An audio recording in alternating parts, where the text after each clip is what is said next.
अस्सलामुअलैकुम नाज़रीन, मैं हूं इसरार अहमद। नाज़रीन, नैन्सी पेलोसी ने क्या ताइवान का विजिट किया।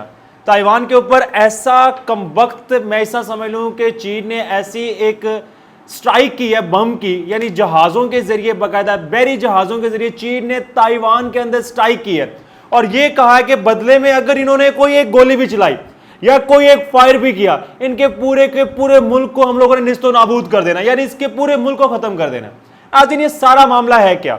एक नैन्सी पेलोसी आती है सिर्फ ताइवान के अंदर और ताइवान में आके सिर्फ प्रेसिडेंट से मिलती है। ऐसे तो काफी लोग मिलते हैं, मुलाकातें करते हैं, डिफरेंट मुल्कों में जाते हैं, लेकिन चीन ने ऐसा क्या मामला किया कि उन्होंने कहा कि अगर नैन्सी पेलोसी आएगी तो हम ताइवान पे हमला कर दें, और हमला कर भी दिया। अब हमला किस जगह किया नाज़रीन, मैं आपको बताता चलूं, जो बाउंड्री है यानी बहरी जहाज की, जो ताइवान और चीन को जो आपस में एक लाइन मिलाती है, वहां से 20 किलोमीटर दूर तकरीबन आप इस समझ लें 6 जगह नक्शे के मुताबिक, आप पीछे मैप भी देख रहे होंगे, नक्शे के मुताबिक एक बाकायदा स्ट्राइक की है। और स्ट्राइक करने के बाद यह कहा है कि अगर इन्होंने एक भी फायर किया तो बदले में हम इनके पूरे का पूरा मुल्क को तबाह कर देंगे। नाज़रीन, मामला दरअसल है क्या? मामला दरअसल ये है कि इस वक्त कंडीशन ये आई पड़ी है कि नैन्सी पेलोसी जो है इस वक्त, आपको पता है कि स्पीकर थी अमेरिका की असम्बली की। अब 25 सालों के अंदर, इस तारीख समझ लें कि जो सबसे ज्यादा जो है अमेरिका के अंदर जो बड़ी ताकत गई है ताइवान के अंदर, वो नैन्सी पेलोसी थी। अब चीन ये समझता था कि नैन्सी पेलोसी अगर आएगी तो ये डेफिनेटली बात है मुल्क के अंदर इंतशार फैलाएगी। इंतशार क्यों फैलाएगी? अब चीन चाहता है कि हमने ताइवान के ऊपर कब्जा करना है। यानी 1949 के अंदर आप लोग सब लोगों को पता है कम्युनिस्ट पार्टी बनी थी और कम्युनिस्ट पार्टी के दौरान जो है ताइवान जो एक सेपरेट यानी एक अलहदा से मुल्क बन गया था और चीन ने यह कहा था कि ये हमारे ही दोस्त हैं, हमारे भाई हैं, हम जब भी चाहेंगे हम अपना मुल्क को इसके अंदर जम कर लेंगे, इमर्ज कर लेंगे। लेकिन अब अमेरिका कभी नहीं चाहता। अमेरिका ने बाकायदा ये कहा है कि आप इस तरह करें ताइवान को कि हम आपको बाकायदा जो है, हम आपको जंगी असला देते हैं, हम आपको पैसा देते हैं, लेकिन आपने चीन के साथ जम नहीं होना, चीन के साथ मिलना नहीं है। नाज़रीन, ये मामला है क्या? क्या ताइवान के ऊपर चीन ने पहले भी चढ़ाई की है? क्या ताइवान के ऊपर चीन ने पहले भी हमले किए हैं? तो नाज़रीन, 1996 के अंदर जब एक इनके प्रेसिडेंट थे लीटिंग, ये जब इन्होंने दौरा अमेरिका भी कुछ दिन पहले भी किया था, इसके बाद यही वाले प्रेसिडेंट 1996 के अंदर बने भी थे, तो बाकायदा चीन ने इनके ऊपर हमला भी किया था और ये कहा था कि ये जो प्रेसिडेंट है ये अच्छे प्रेसिडेंट नहीं, यानी ये ताइवान के साथ हैं और चीन के मुखालिफ है। अब मुखालफत की जिद में चीन ने इस वक्त हमला करना शुरू कर दिया है। आपको नाज़रीन बताते चलें कि चीन कब तक हमला करेगा। चीन इतवार तक यानी संडे तक चीन ने प्लानिंग कर लिया है कि हमने जो है बहरी जहाज़ जो हैं इनके बॉर्डर पे पहुंचा दिए, इसके बाद जहाज़ ऊपर उड़ा भी दिए कि अगर कोई भी इन्होंने एक गोली भी चलाई तो इनके ऊपर हमला कर देना। अब हमला के इतना आसान है। अब चीनी जो है, ताइवान की जो वजारत खारजा है, ताइवान के जो सदर है, वो अमेरिका से माफ़ी मांग रहे, कह रहे हैं कि जी हमारे सुलह करवाएं, हमारे दरमियान आपस में जो इश्तियाल फैला हुआ है इसको आप लोग कंट्रोल करें। लेकिन चीनी सदर ने बड़ी कमाल की बात की थी, जो बाइडन को कह दिया था कि अगर नैन्सी पेलोसी हमारे मुल्क में आ गई, यानी ताइवान में आ गई, तो हम फिर ताइवान को जो है वो जम करने की ताकत रखते हैं।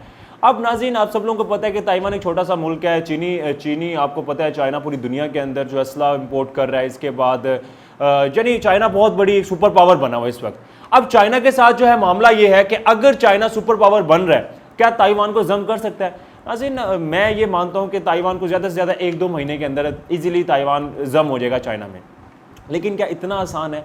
आसान बहुत है, लेकिन जब अमेरिका मुदाखलत करता है ना तो फिर मामला बिगड़ जाते हैं। अब देखिए, यूक्रेन कभी भी वार नहीं चाहता था रशिया से। ये कौन मुदाखलत की? अमेरिका ने क्या किया? यूरोपीय यूनियन को ऐड कर दिया, बीच में शामिल कर दिया।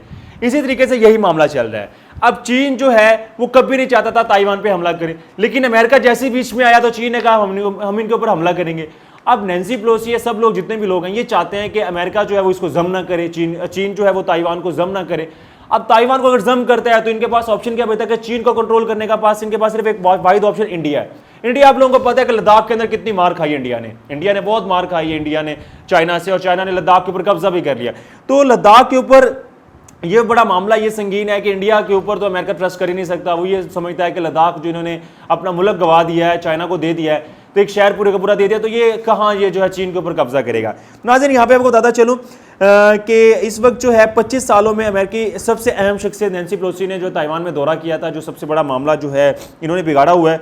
इसके बाद एहतजाज रिकॉर्ड भी करवाया है। चीनी वजारत खारजा ने अमेरिका के जो फॉरेन मिनिस्टर हैं जो उनके अंदर हैं, उनको बुला के बाकायदा एहतजाज रिकॉर्ड करवाया है कि आप लोगों ने अच्छा नहीं किया, आप लोगों ने इस बात का खुमियाजा भुगतना है।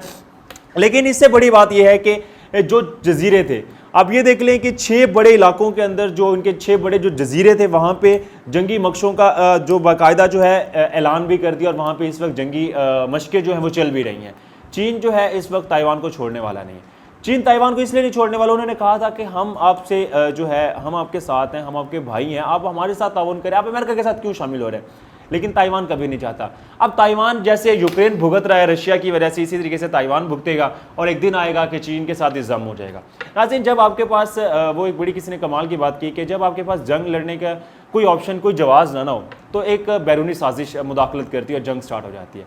अब देखिए, ताइवान और चीन बहुत आज तक कभी जंग का मामला नहीं हुआ था, कभी सोचा भी नहीं था किसी ने कि ताइवान और चीन के बाद जंग होगी।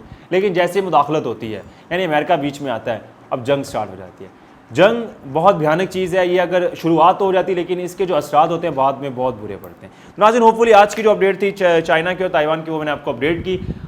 होपफुली अगर आपको हमारा इन्फॉर्मेशन अच्छी लगी तो कमेंट सेक्शन में जाकर कमेंट का इज़हार करें। Thank you so much. अल्लाह हाफिज़।